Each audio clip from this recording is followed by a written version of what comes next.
आज का हमारा विषय है रिग्स के प्रशासनिक विचार और उनमें हम पढ़ेंगे क्रिस का संक्रमणकालीन औद्योगिका मॉडल और तुलनात्मक लोक प्रशासन के बारे में। रिग्स जिनका जन्म 1917 में चीन में हुआ, लेकिन इन्होंने अपना कार्यक्षेत्र बाद में यूएसए को बना लिया। इनको तुलनात्मक लोक प्रशासन का पिता कहा जाता है। तुलनात्मक लोक प्रशासन अर्थात सीपीए, कंपैरेटिव पब्लिक एडमिनिस्ट्रेशन।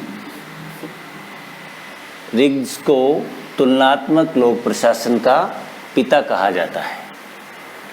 अब हम चर्चा करते हैं कि ये तुलनात्मक शब्द क्यों आया।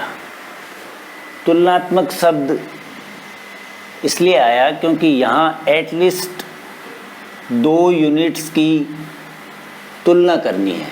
तो तुलनात्मक लोक प्रशासन एक इस प्रकार का प्रशासन है या अध्ययन है जिसमें कम से कम 2 प्रशासनिक प्रणालियों की तुलना की जाती है।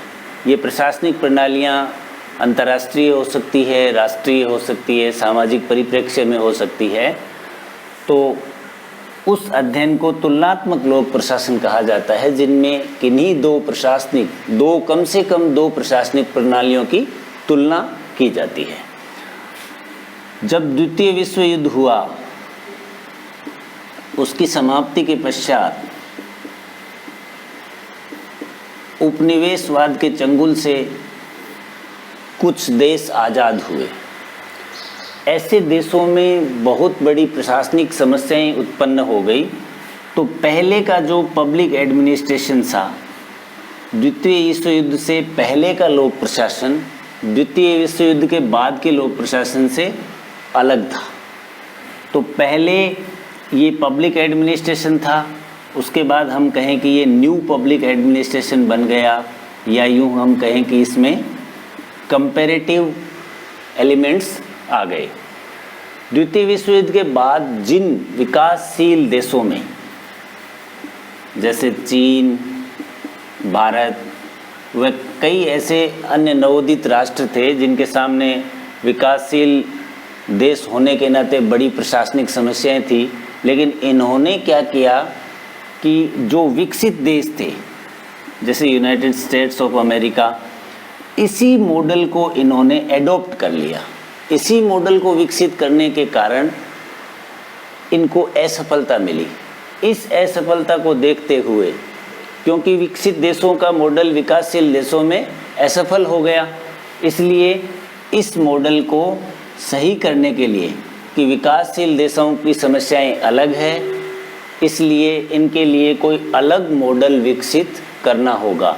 तब रिग्स ने तुलनात्मक लोक प्रशासन की शुरुआत लोक प्रशासन के क्षेत्र में की।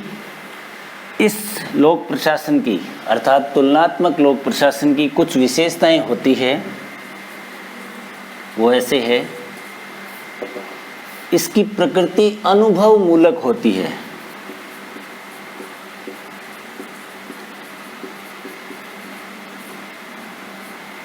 या हम ऐसे कह सकते हैं कि यह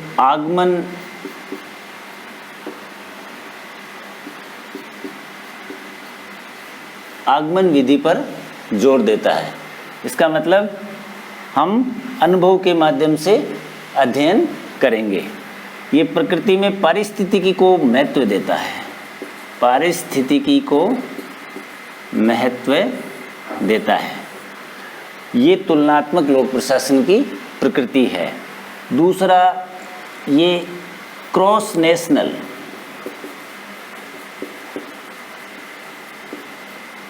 और क्रॉस कल्चरल है, पार सांस्कृतिक जिसको कहते हैं।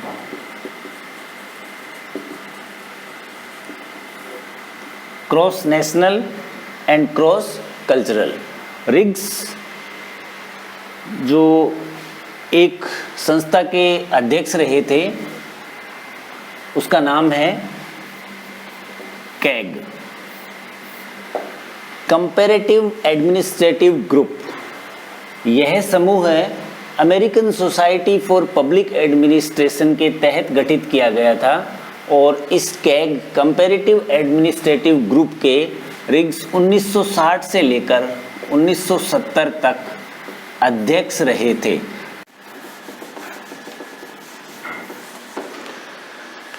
रिग्स का जो योगदान है वो तुलनात्मक लोक प्रशासन में भी है और विकास प्रशासन में भी है। अब इस तुलनात्मक लोक प्रशासन के दो उद्देश्य थे, उद्देश्य कहें या कार्य कहें। तुलनात्मक लोक प्रशासन के दो उद्देश्य या कार्य, मुख्य कार्य, एक तो था थियरी बिल्डिंग, सिद्धांत निर्माण, सिद्धांत निर्माण। दूसरा था विकासशील देशों की प्रशासनिक व्यवस्थाओं का विश्लेषण करना, विकासशील देशों की प्रशासनिक समस्याओं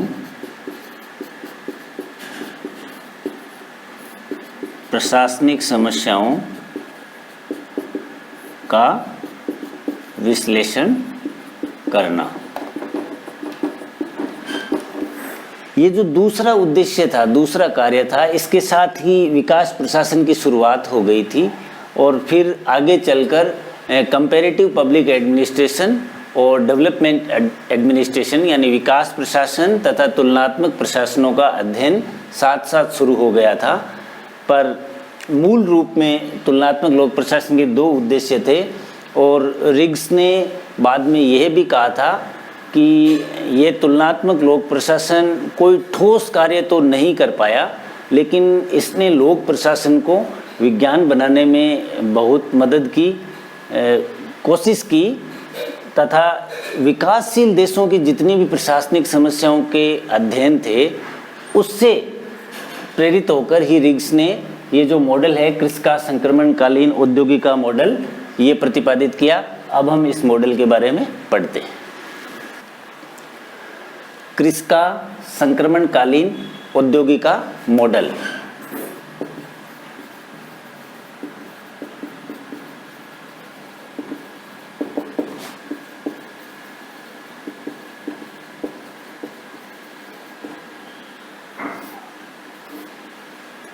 यह मॉडल विकासशील देशों की प्रशासनिक व्यवस्थाओं का विश्लेषण करने के लिए रिग्स ने दिया था। इसमें जैसा कि नाम से ही जाहिर है कि रिग्स ने ऐसे समाज बताए हैं या ऐसी प्रशासनिक व्यवस्थाएं बताई है जो क्रिस का प्रकार की हो सकती है, औद्योगिका प्रकार की हो सकती है। तो इस मॉडल को उन्होंने टाइपोलॉजी कहा था, मॉडल कहें या टाइपोलॉजी कहें।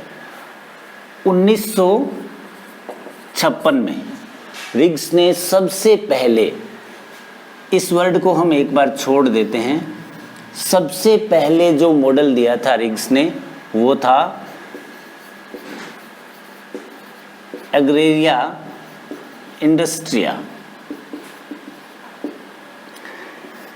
इसमें ये वर्ड नहीं था। क्रिस का औद्योगिका मॉडल इसको कहा जाता है, 1956 में दिया था। रिग्स ने बताया कि कुछ समाज ऐसे होते हैं, क्रिस का समाज, जो कि कृषि प्रधान है, कृषि प्रधान समाज होते हैं, और कुछ समाज ऐसे समाज हैं जो उद्योग प्रधान समाज हैं।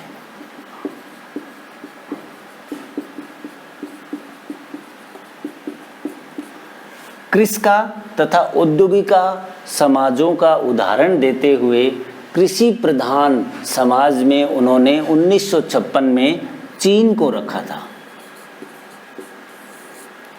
तथा औद्योगिका समाज में उन्होंने उदाहरण देते हुए संयुक्त राज्य अमेरिका को यानी यूएसए को रखा था।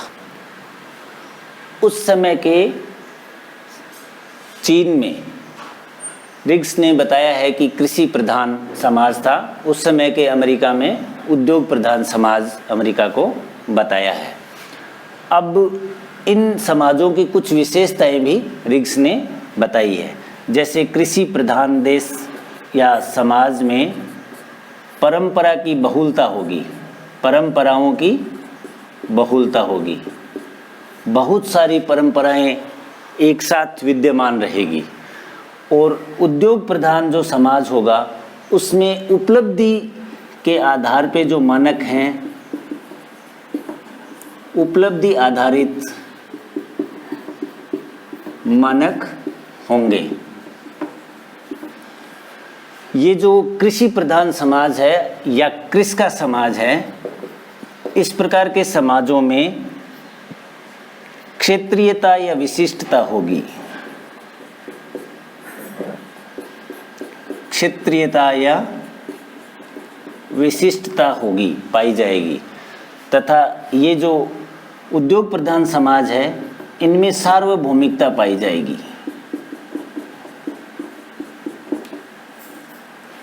इसमें बहुत सारे ढांचे होते हैं, उन ढांचों में बिखराव बहुत होता है, बिखरे हुए ढांचे पाए जाते हैं। कृषि प्रधान देश या समाज या व्यवस्था, कृषि प्रधान व्यवस्थाओं में बिखरे हुए ढांचे होते हैं, बिखरे हुए ढांचे या संरचनाएं। और जो उद्योग प्रधान या औद्योगिक समाज होते हैं इनमें सुव्यवस्थित कार्यों का विशेषीकरण पाया जाता है, कार्यों का विशेषीकरण पाया जाता है, कार्यों का विशेषीकरण पाया जाता है। इसमें गतिशीलता होती है समाज में, वो बहुत कम होती है, कम सामाजिक गतिशीलता।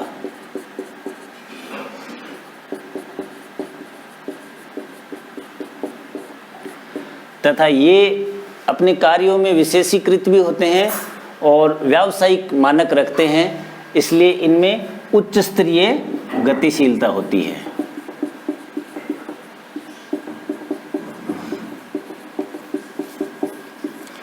जब रिग्स ने ये मॉडल दिया तब इसकी आलोचना हुई। वो किस आधार पर हुई?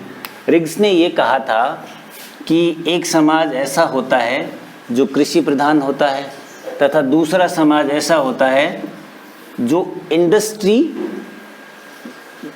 बेस्ड होता है, यानी उद्योग आधारित होता है।